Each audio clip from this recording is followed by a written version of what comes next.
Salam sejahtera. Anda bersama Brother Fai THC di channel Malam Mistik.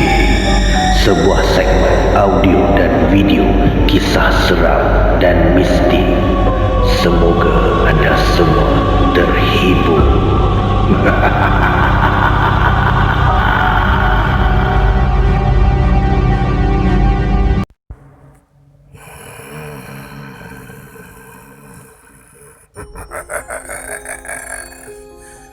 Apa kabar para pendengar Malam Mistik?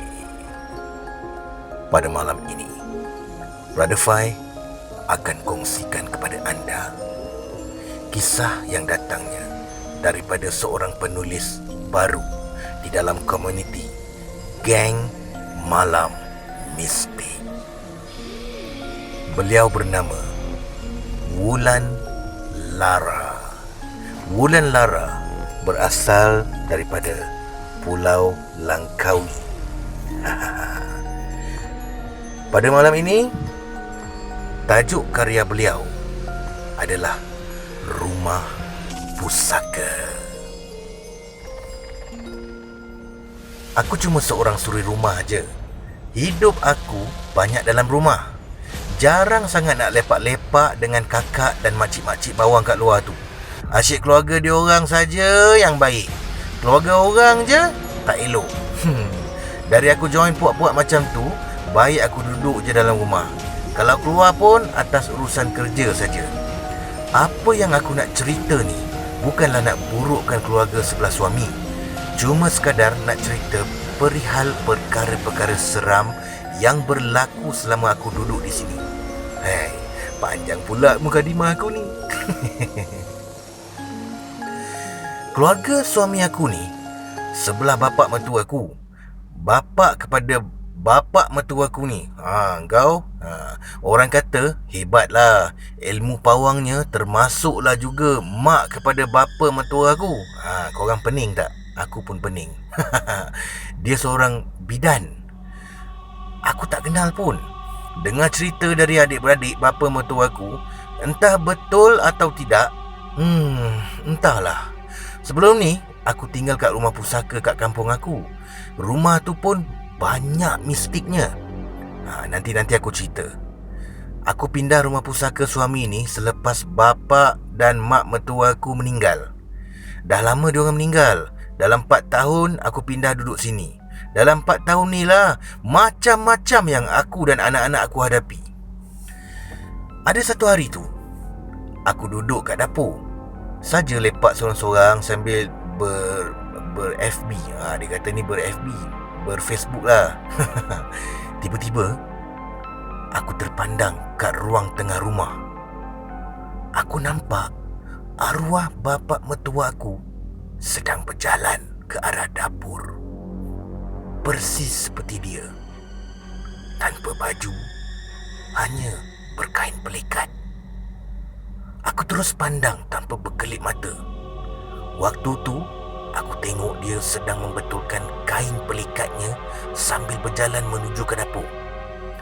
Bila sampai ke pintu ruang pemisah antara ruang dapur dan tengah rumah tu, dia berdiri di situ sambil tersengih-sengih melihat aku.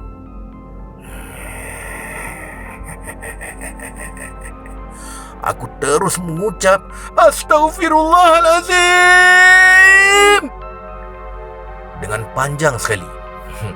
Heranlah anak-anak aku sebab dengar ucapan aku tu. Dahlah kuat, tiba-tiba pula tu. Habis saja ucapan aku tu, terus hilang makhluk yang menyerupai bapa mertua aku tu. Terus aku berdiam diri sambil berkata-kata dalam hati, apa benda tu yang datang tadi? Tak pernah muncul, tiba-tiba muncul. Hairan tak? Sebelum ni hanya kelibat-kelibat hitam yang selalu aku nampak lah, dan suara-suara gaib. Suara-suara gaib tu selalulah aku dengar setiap kali aku solat dalam bilik arwah bapa dan mak mertua aku ni. Tak adalah dengar cakap-cakap, cuma jerkahan suara gaib sajalah. Dia lebih kurang macam ni ya. Hey, hey, Lebih kurang lah. Kadang-kadang terkejut aku. Pernahlah juga aku cabar tunjukkan diri. Sebab stres lah. Nak je kau lempang kalau muncul depan aku. Wow, beraninya. Kadang-kadang tu, time baru nak lelap je, ada suara tempik dengan kuat tepi telinga aku. Boleh sakit jantung kot. Siapa tak hangin? Mungkin benda tu marah sebab rasa panas lah. Sebab sebelum tidur aku selalu berzikir sampai terlelap. Anak aku pernahlah juga mengadu. Asal solat dalam bilik tu, dia rasa macam ada orang berdiri tepi dia dan mendengus macam kerbau tengah marah tepi telinga dia.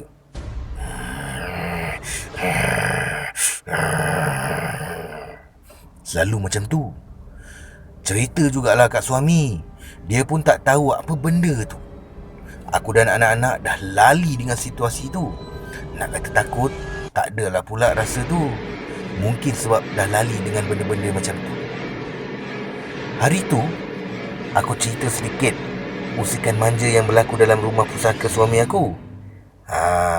Hanya berlaku dalam rumah. Ni aku nak cerita yang luar rumah dengan yang selalu masuk dalam rumah.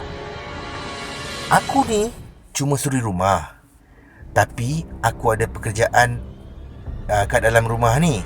Aku selalu dapat tempahan buat kuih-muih, nasi lemak dan kek. Dapatlah juga duit dari duk menganga je kan. Tunggu laki bagi. Tunggu laki bagi duit lah. Tak banyak pun. Sekurang-kurangnya dapatlah menampung perbelanjaan kami anak beranak. Nak tunggu gaji masuk kan.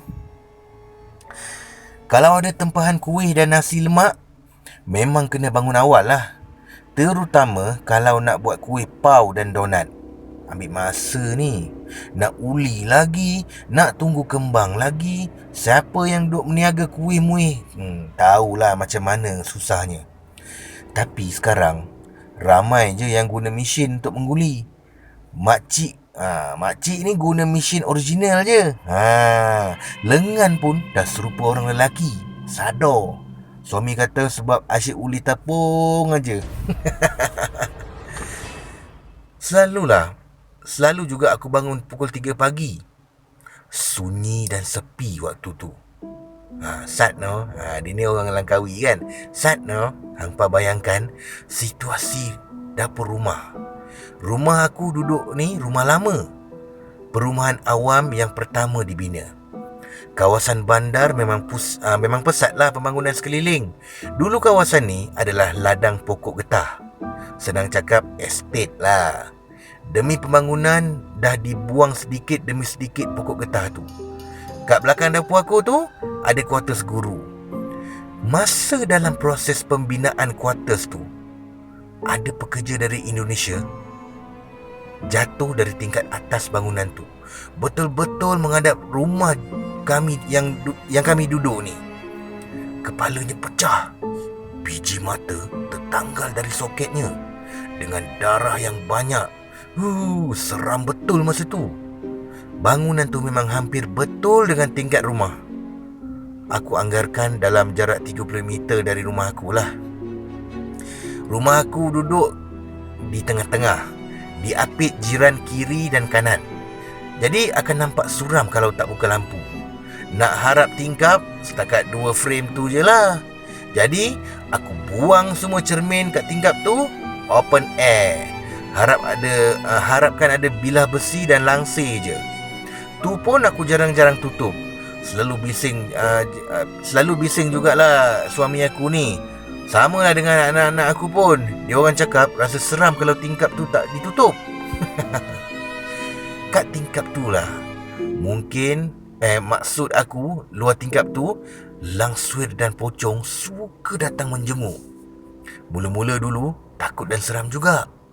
Lama kelamaan aku dah tak kisah dah. Bukan dia datang ganggu pun, setakat menjenguk aja. Udui, beraninya kau. Belakang rumah aku dan bangunan tu dipisahkan dengan dinding konkrit. Adalah paras dada je lah. Jadi masih dapat jenguk ke sebelah bangunan tu. Waktu duk menggoreng tu, ada je yang menjenguk. Kadang-kadang dengar suara ketawa mengilai. Kadang-kadang tu nampak muka putih je dengan rambut mengerbang. Terjenguk-jenguk. Selalunya tak lama, sekejap aja. Sama juga dengan pocong pun. Tapi dia jarang lah nak datang. Sebulan ada dua kali lah, lebih kurang macam tu lah. Tak macam Lang Sui, kerap sungguh. Pasal jiran aku ni, arwah mak dia adalah membela pelesit. Tapi dah meninggal. Tak tahulah siapa yang mewarisinya. Dia ni lah yang aku geram sangat. Selalu muncul mengganggu. Pernah lah aku duduk sorang-sorang dalam rumah. Tiba-tiba je nampak kepala rambut putih menyerbu menghala ke arah aku secara mengejut. Mungkin masa tu aku betul-betul terkejut. Aku terus tampar kelepap dekat kepala dia tu. Hilang tak ke mana benda tu. Dengan perasaan tengah marah, aku cakap lah, "Setan betul! Pasal apa yang duk serbu kat mai kat aku ni? Silap orang kot! Ingat aku takut kah?" Maghrib tu, aku duk masak kat dapur. Dari dapur, aku dapat melihat ada susuk hitam dekat tingkap. Terbungkuk-bungkuk macam mencari sesuatu. Aku sangkakan pencuri nak curi kasut. Terus aku pergi kat tingkap. Aku tumbuk tengah belakang dia. Aku rasa macam aku pukul belakang lembu je. Tiba-tiba dia kalih muka dia sambil gelak mengikik macam nenek tua ketawa tu.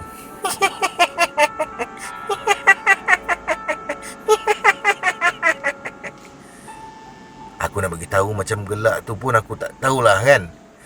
Aku tanyalah dengan suara kasar, "Hang mai buat apa lagi?" Kata nenek tu, "Depa suruh mai sini cari makan." "Oh tak hang, pergi balik!" Sambil dia pusing badan, dia ketawa mengikik. Tak padan jalan serupa penguin. Ada hati mai cari makan kat rumah orang. Lepas tu dia pun terus hilang. Semua tu berlaku selepas minggu anak jiran aku kena tangkap. Pernah juga aku pagar rumah aku ni.